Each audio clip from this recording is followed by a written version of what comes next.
Kalau engkau mencoba menyenangkan semua orang, sebenarnya engkau tidak menyenangkan siapapun. Saya ingin menggembirakan semua orang. Itu jatuhnya kamu tidak menggembirakan siapapun. Jadi, kenapa? Tidak mungkin kamu bisa menggembirakan semua orang itu. Tidak mungkin kita bisa disetujui semua orang. Akan selalu ada orang yang tidak sesuai dengan yang kita lakukan, tidak cocok, tidak setuju dengan yang kita jalankan.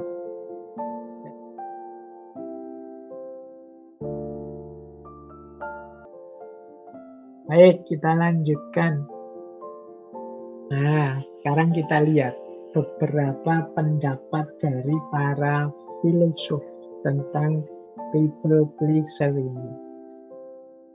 Yang pertama misalnya dari Paulo Coelho.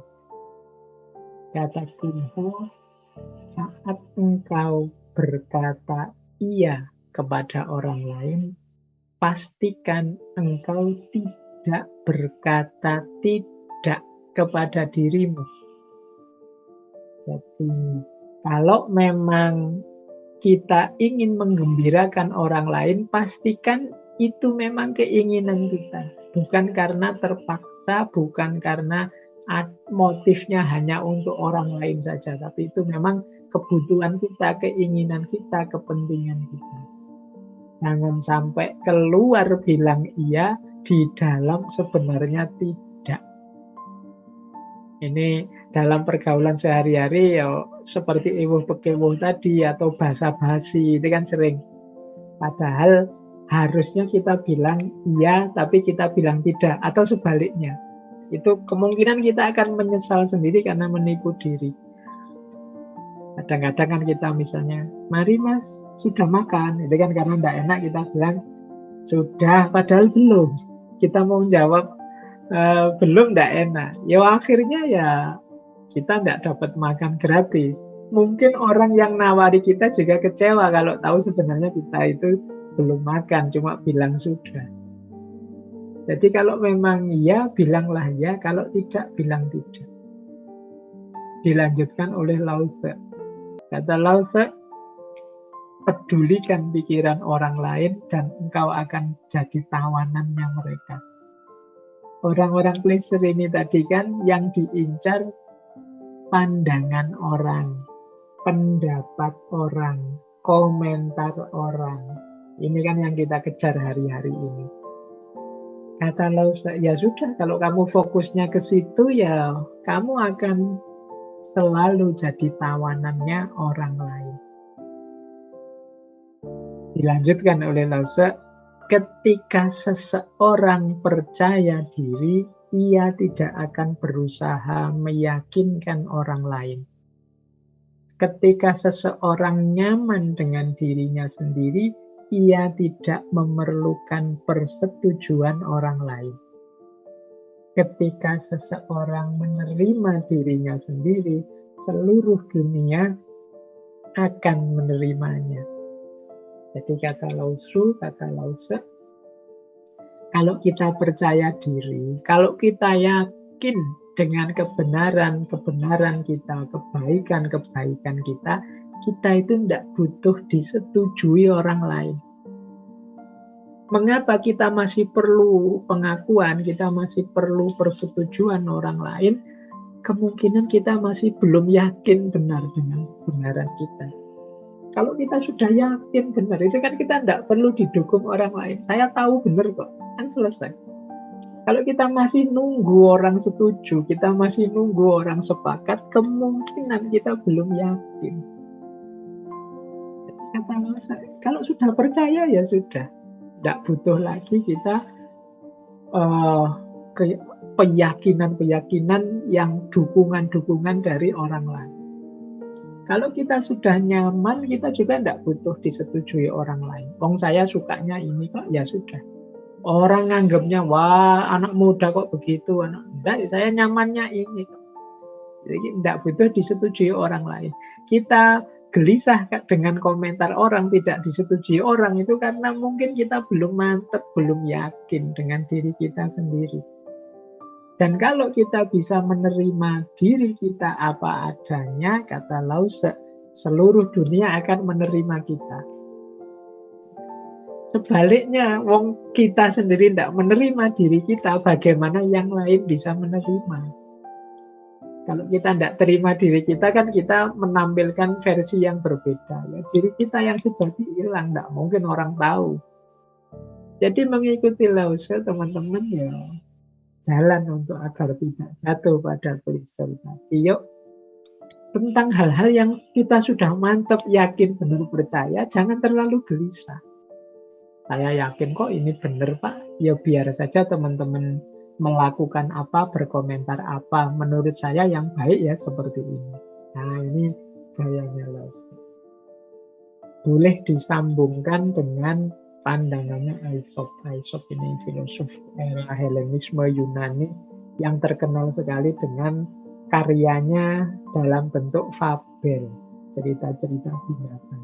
Dia punya kalimat, kalau engkau mencoba menyenangkan semua orang, sebenarnya engkau tidak menyenangkan siapapun.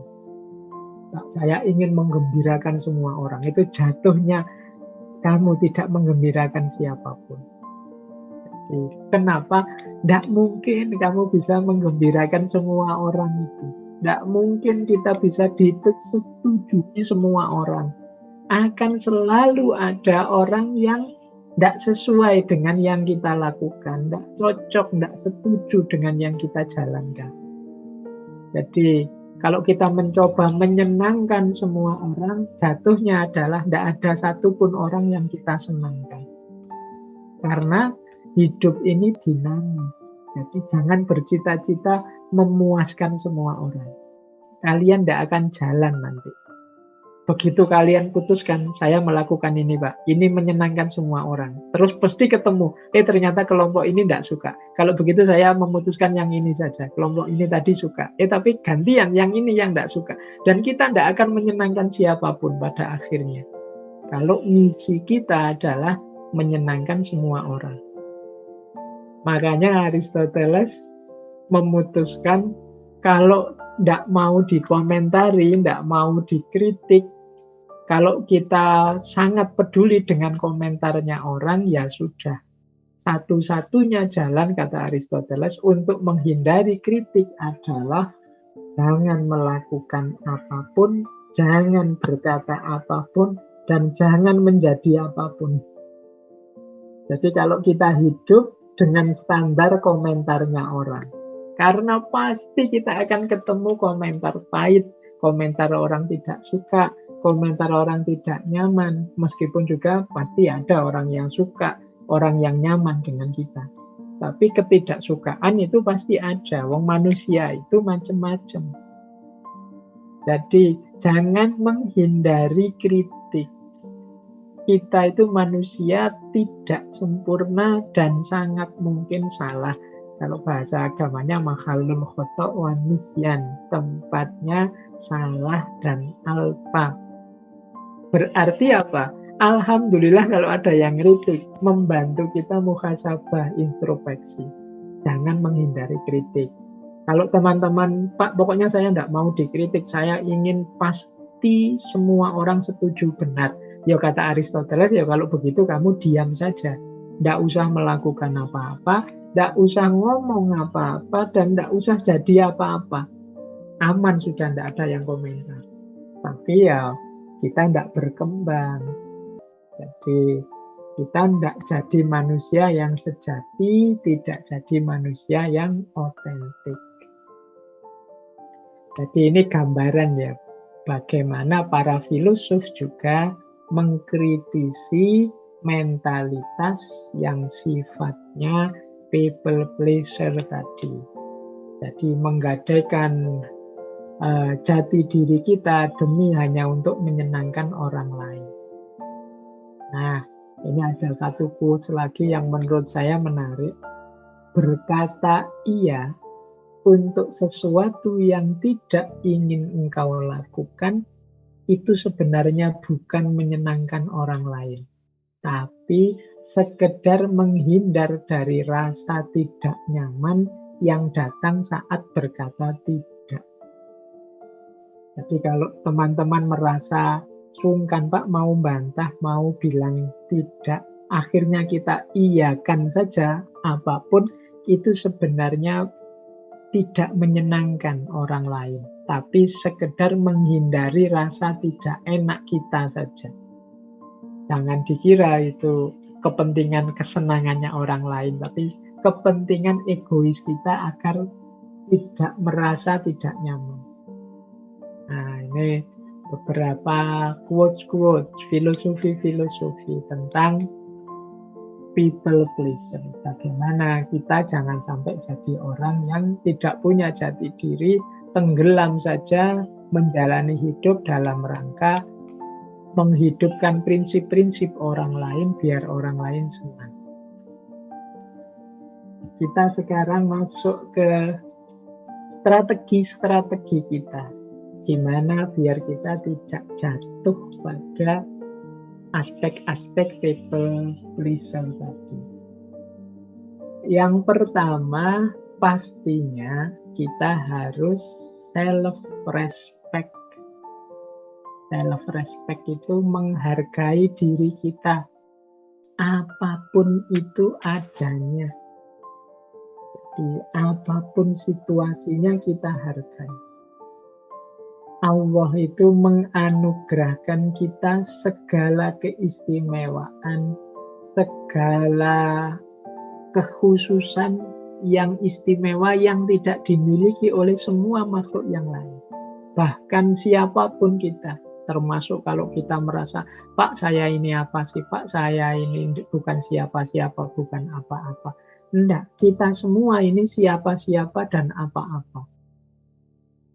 Kalau teman-teman merasa secara sesungguhnya kita bukan apa-apa, bukan siapa-siapa, ini kemungkinan teman-teman menyembunyikan anugerah-anugerah yang diberikan oleh Allah atau tidak ngaku bahwa kita ini sudah diberi aneka ragam nikmat oleh Allah. Hadirnya kita di muka bumi ini sebagai manusia yang berkesadaran itu saja sudah anugerah yang luar biasa, yang tidak diberikan pada semua makhluk yang lain. Jadi yang pertama penting self-respect, menghargai diri. Kalau sudah begitu, ayo membangun self-esteem. Self-esteem itu kebanggaan diri, bahwa aku ini sesuatu, bahwa aku ini punya kelebihan-kelebihan. Mungkin aku tidak bisa ini, tidak bisa itu, tapi aku masih punya ini dan punya itu. Itu namanya self-esteem, bangga dengan diri kita. Kalau sudah sampai pada titik self-esteem, kemungkinan akan lahir dengan sendirinya self-confidence, percaya diri. Bahwa aku bisa kok, aku mampu kok, aku ini punya kok. Aku juga bukan orang sembarangan, tidak ada orang itu yang sembarangan. Setiap orang istimewa khusus. Nah, ini rasa percaya diri. Nanti akan jadi kunci ke belakang. Kalau kita sudah bisa percaya diri, selanjutnya adalah self-assertion. Self-assertion itu penegasan diri. Maksudnya apa? Kita ikuti pandangan kita, keinginan kita. Kita akui apa yang kita suka, apa yang kita tidak suka. Ini namanya self-assertion. Kalau kita setuju, ya bilang setuju. Kalau kita merasa tidak nyaman, kita bilang saya tidak nyaman dengan itu. Saya senang dengan itu. Saya tidak suka dengan yang seperti itu. Ini namanya self-assertion. Tidak karena khawatir orang lain marah, ingin orang lain senang. Akhirnya kita harusnya tidak suka, bilang suka. Atau sebaliknya. Nah, ini berarti kita tidak mampu self-assertion. Kalau sudah bisa self-assertion, saatnya kita bangun diri kita untuk mampu self-reliance. Self-reliance itu bersandar pada diri kita sendiri, mandiri. tidak tergantung. Nah, kalau ini butuh proses, butuh usaha. Jadi self-reliance itu berarti ya sudah, kalau demi kebenaran, kebaikan, prinsip-prinsip yang saya yakini, kemudian orang tidak suka dengan saya atau meninggalkan saya, ya enggak masalah. Aku bisa kok mengandalkan diriku sendiri. Nah, ini namanya self-reliance. Jadi kemandirian kita akan membantu kita untuk tidak punya pleasure attitude, tidak punya mental yang hanya asal orang lain senang, asal bapak senang, atau yes man. Tapi kita jadi orang yang self-confident, self-assertion, dan self-reliance. Percaya diri, mampu menegaskan diri sendiri, dan kuat bersandar pada diri sendiri. Tidak tergantung pada orang lain. Kalau orang lain mau bergantung pada kita, monggo, kita bisa memberikan kebahagiaan, kegembiraan pada mereka. Tapi kalau mereka tidak suka, tidak setuju dengan prinsip-prinsip kita, ya silahkan. Ini namanya self-reliance.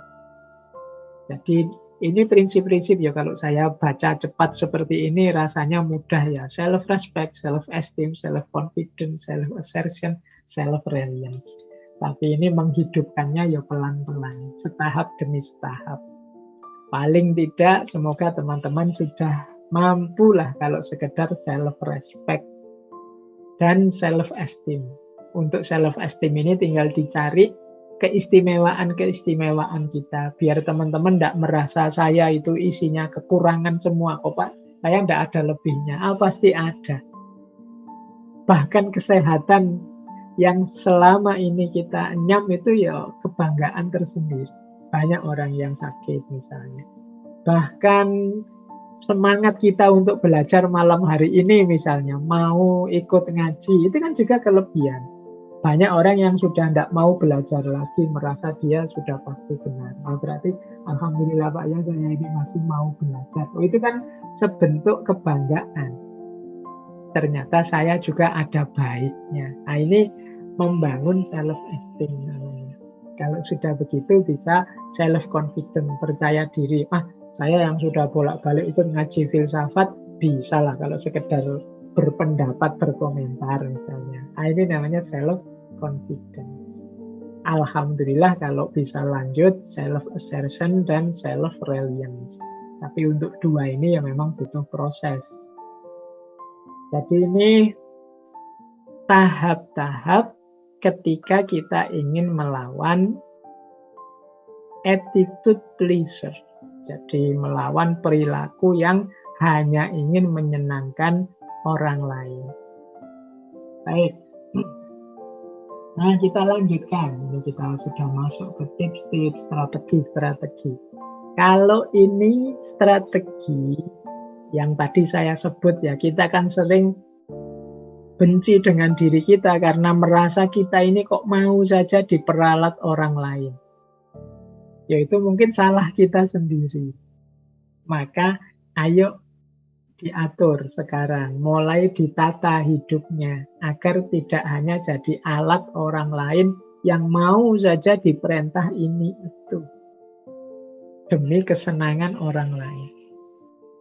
Yang pertama, penting dalam hidup kita untuk tahu batas kita yang jangan dilanggar. Batas itu bisa nilai, bisa tujuan, bisa keyakinan, bisa prioritas. Nah, ini disebut batas karena boleh kok kita membantu orang lain, menyenangkan orang lain, tapi jangan nabrak batas ini. Jangan sampai kita mengkhianati nilai-nilai yang sudah kita yakini. Jangan sampai kita membuang keyakinan kebenaran yang sudah kita miliki. Jangan sampai kita melanggar prioritas. Misalnya gara-gara kita ingin baik pada orang lain, kemudian misalnya kita korbankan kuliah kita misalnya. Kuliah harusnya prioritas. Kita korbankan keluarga kita misalnya. Ini tidak boleh. Keluarga bagi saya prioritas. Ini namanya batas. Jadi Hidup memang perlu kita tolong-menolong, alhamdulillah bisa menyenangkan, menggembirakan orang, tapi jangan sampai nabrak batas. Nah, ini strategi agar kita tidak hanya jadi alatnya orang lain. Yang kedua, seandainya yang harus kita lakukan untuk orang lain itu kita belum bisa ngukur ini nabrak batas saya atau tidak, ini melanggar prinsip atau nilai saya atau tidak, ya jangan kesusu diputuskan. Minta waktu. Coba saya pertimbangkan dulu. Jadi kalau ada teman misalnya minta kita melakukan sesuatu, menyuruh kita agar melakukan, memenuhi kebutuhannya, menggembirakan dia dan lain sebagainya, ya kalau kita tidak yakin benar bahwa ini melanggar batas, melanggar prioritas dan lain sebagainya, ya minta waktu deh. Coba saya pikir dulu, saya pertimbangkan dulu permintaan. Nah, ini lebih luas biar kita ndak, wah karena teman saya iyakan sajalah, karena tetangga saya okekan saja, ya ndak. Kalau memang nanti setelah dipikir ndak cocok ya ditolak. Kalau cocok bisa dilanjutkan. Kemudian batasi penawaran. Kalau memang bisa dan mungkin, ya kalian bisa nawar. Nawar itu misalnya dia mintanya 3 hari, mbok yo 1 hari atau 2 hari saja, biar sisa hari bisa saya manfaatkan untuk hal lain yang lebih penting misalnya. Ini namanya membatasi. Nah, sampean kan bisa juga melakukan itu. Meskipun tidak sepenuhnya, nanti saya bantu deh sedikit-sedikit. Kalau saya terus yang melakukan nanti malah tidak mandiri. Misalnya. Ini namanya nawar. Biar kita tidak hanya diperalat. Biar kita tidak hanya jadi alat yang menggembirakan dia, biar dia juga bisa mencari kegembiraannya sendiri. Nah, ini namanya kita beri penawaran-penawaran. Kemudian kalau memang sama sekali tidak cocok, kita tidak setuju dan tidak sesuai, latihanlah berkata tidak. Harus berani. Jadi, karena semakin kita tidak berani, tidak siap berkata tidak, kita akan semakin sulit untuk keluar dari jerat people pleaser tadi. Dan yang terakhir, agar kita tidak jadi alatnya orang lain, adalah sampaikan juga preferensi kita. Preferensi kita itu maksudnya keinginan kita. Sampaikan juga pendapat kita, sampaikan juga komentar kita. Oke, saya siap bantu kamu, tapi menurut saya, bukankah yang lebih baik begini saya? Itu namanya preferensi. Tapi menurut saya, cocoknya kan lebih enak begini. Itu namanya preferensi. Jadi bagaimana biar orang juga tahu bahwa kita ini bukan alat yang bisa dipakai ke sana kemari sesuka mereka. Kita juga punya prinsip, kita juga punya pendirian. Inilah cara kita agar tidak jadi alatnya orang lain. Makanya kalau diringkas tadi ya adanya di 5 prinsip ini. Yang pertama, identify your why, delay, delegate, communication, and practice saying no. Jadi yang pertama, kita harus punya nilai identify your why, itu kita tahu argumennya, kita tahu dasarnya, mengapa kita melakukan itu, mengapa kita membantu teman, mengapa kita ingin membahagiakan dia, kita tahu alasannya. Kemudian delay itu kita pending sebentar untuk berpikir, untuk mempertimbangkan. Kalau mungkin delegate itu ya digarap bersama-sama, didelegasikan. Jangan semuanya kita yang melakukan. Kemudian communication. Wong kita ini manusia dengan manusia, kalau bisa dikomunikasikan. Mana yang paling baik yang bisa dilakukan. Dan yang terakhir, practice saying no. Practice saying no itu latihan mengatakan tidak. Ini kuncinya tadi. Setelah kita rinci ya kuncinya 5 hal ini. Kalau kita ingin lebih mudah bebas dari jeratan people pleaser itu, mari kita pahami 5 kebenaran ini. Jadi ini 5 prinsip. Yang pertama apa? Mari kita ingat-ingat even God can please everyone. Bahkan Tuhan sekalipun tidak bisa membuat orang senang semuanya. Can please everyone itu membuat semua orang bersyukur kan enggak? Banyak orang yang masih mengeluh, banyak orang yang masih sambat terus hidupnya. Sebanyak apapun rahmat Allah diberikan. Jadi prinsip pertama ini mungkin menyadarkan kita bahwa semangat kita, upaya kita untuk membahagiakan semua orang itu kalau kita salah membaca pasti nanti akhirnya jadi kecewa karena sulit kita membahagiakan semua orang. Bahkan rahmat Tuhan yang sebesar itu, anugerah Tuhan yang sebesar itu pada semua orang itu pun tidak semua orang bersyukur, tidak semua orang merasa senang. Masih sangat banyak orang yang mengeluh dalam hidup ini. Jadi tidak masalah kalau kita tidak mampu menyenangkan, membahagiakan semua orang. Yang kedua, I don't need anyone approval to be happy. Aku tidak membutuhkan persetujuan siapapun untuk bahagia. Jadi jangan sampai kita menggantungkan kebahagiaan kita pada persetujuan orang lain. Kalau dia gembira, baru aku bahagia. Kalau dia memuji aku, baru aku bahagia.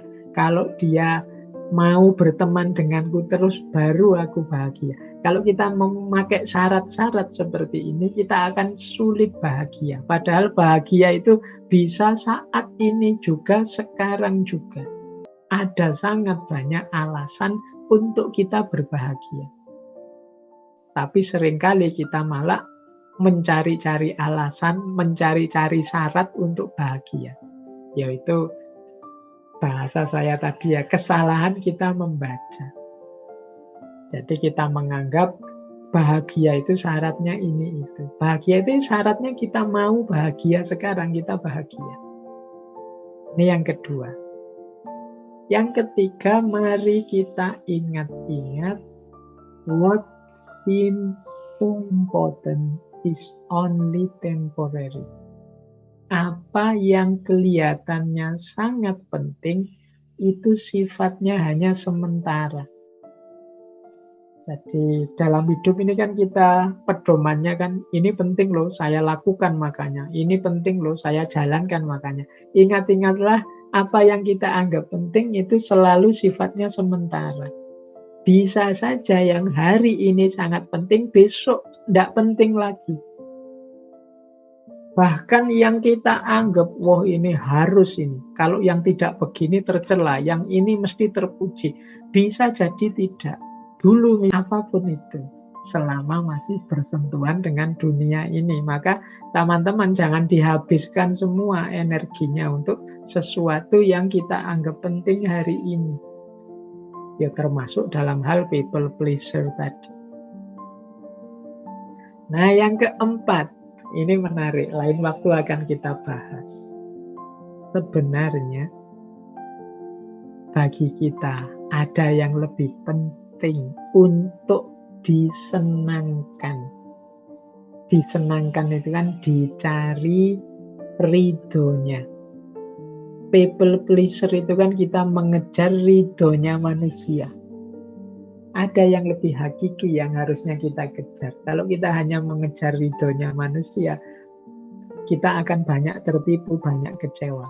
Satu-satunya fokus yang harus kita kejar adalah ridho ridhonya Tuhan. Jadi jangan hanya people pleasure, tapi mari kita kejar God pleasure. Jadi keridhoan Tuhan pada kita. Itu nanti ada kaitannya, ada penjelasannya panjang. Mungkin di sesi yang lain kita bahas seperti apa God pleasure, mencari, mengejar ridhonya Allah, ridhonya Tuhan itu. Dan secara esensial, efek ketika kita mengejar ridhonya Tuhan, itu pasti juga melewati kegembiraan, kebahagiaan, keridhoan sesama. Nah, ini prinsip yang keempat. Jadi biar kita tidak terpaku terus ingin mengejar pujian dan kesenangan orang atas kita, mari kita geser orientasi ke Tuhan. Nah, yang terakhir, kebenaran yang mungkin akan membuat kita terbebaskan adalah God saved me to be me, not someone else. Tuhan menciptakan kita dengan segala karakter dan keunikan kita, ya biar kita menjadi diri kita, bukan menjadi orang lain. Kalau kita punya karakter people pleasure tadi, itu kan kita mengikuti karakternya orang lain. Seperti saya jelaskan di depan tadi, manusia yang tenggelam dalam kerumunan, tidak otentik jadi diri kita sendiri. Padahal Allah menciptakan manusia secara berbeda-beda dengan karakternya masing-masing. Itu ya tentunya untuk hidup dengan itu, sebagaimana God save me, Tuhan membentukku. Tidak untuk kita pasrahkan hidup kita pada orang lain, sehingga kita hidup demi orang lain. Kita hidupnya tentu saja harusnya ya sesuai dengan keridhaan keinginan Tuhan, berarti sesuai dengan bentuk karakter yang diwujudkan oleh Tuhan dalam diri kita. Nah, inilah 5 kebenaran yang kalau ada waktu teman-teman silahkan direnungi, karena ini mungkin bisa membebaskan kita dari jeratan-jeratan people pleaser. Kalau ini mungkin sesi malam hari ini kita tutup dengan quote ini. Quote dari Dr. Seuss. Dr. Seuss itu penulis kartunis dari Amerika. Kata dia, you have brain in your head. You have feet in your shoes. You can steer yourself any direction you choose. You are on your own, and you know what you know. And you are the one who will decide where to go. Kalian masing-masing itu punya otak sendiri-sendiri di kepala. Punya kaki sendiri-sendiri di sepatu kalian. Kalian bisa mengarahkan hidupmu kemanapun kalian mau. Kalian itu mau jadi orang baik ya bisa, mau jadi orang jelek ya bisa. You are on your own. Kalian adalah penguasa nasib kalian sendiri. Kalian tahu apa yang sudah kalian tahu. Dan kalianlah harusnya yang satu-satunya menentukan kemana kalian harus pergi, apa yang bisa kalian lakukan dan akan kalian lakukan. Ini menegaskan bagi kita bahwa yuk kita ini sendiri-sendiri, punya kualitas kualifikasi sendiri-sendiri. Mari memilih, menentukan hidup kita masing-masing. Kalau dalam agama, dalam Al-Quran ada ayat wala taziru wazirotun wizro ukhro. Jadi setiap orang membawa bebannya sendiri-sendiri. Jadi kita nanti oleh Allah dihisab ya sendiri-sendiri. Dihitung amal baik kita sendiri-sendiri. Maka mari kita putuskan sendiri hidup kita. bahwa kita merujuk orang lain, mengambil referensi orang lain, pikiran orang tidak masalah, tapi keputusan hidup harus tetap di tangan kita. Apa yang harus kita lakukan, apa yang jangan kita lakukan, sepenuhnya harus jadi keputusan kita, karena nanti kitalah yang diminta bertanggung jawab. Jangan sampai kita hanya ikut, hanya manut orang lain, dan ternyata keliru, dan besok kita harus mempertanggungjawabkan itu. Wah, itu malang sekali kita kalau seperti itu. Tapi mari kita putuskan sendiri hidup kita, karena kita nanti akan dituntut pertanggungjawaban sendiri.